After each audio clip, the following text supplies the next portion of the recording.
You guys have your lab performance exam coming up. I want to do that with this class. Could you listen for a second? Thank you, though.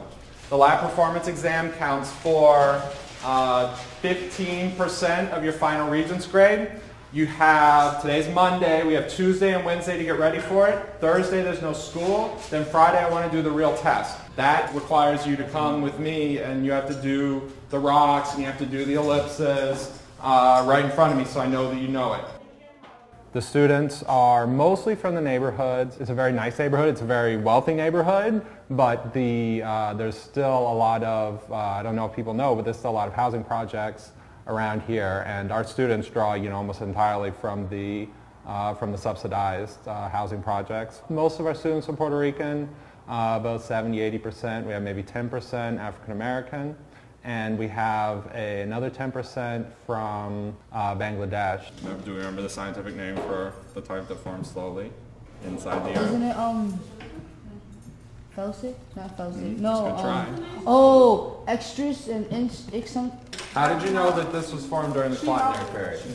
All right, so you explain it to me. Traditionally science teaching has involved students memorizing a lot of facts, being like, oh, this is the mitosis, so it's prophase, metaphase, anaphase, and telophase, and you memorize that and you put it on the test. Now it's moving towards more of a interpretation model. So the students, even though in their professional lives, they may never have to, look up anything about metamorphic rocks again, but they're certainly going to have to know how to interpret complex charts, maps, graphs, use technology whether to make reports or to do research. Those are skills that the students need to be engaged in, and I think that science provides us a great opportunity for teaching that. So here in our reference tables we have the non-foliated rocks. Okay, they come from contact, which is just heat. Okay, or at least Hornfels does. These can come from either, but Hornfels comes from just heat. The rest of these, the foliated ones, are all regional, and they come from heat and pressure, right? So we got to know our rock cycle. The students that are here really want to learn. It may not always seem that way on the surface. In fact, a lot of times it seems like the opposite. And I think that is because everybody wants a shortcut.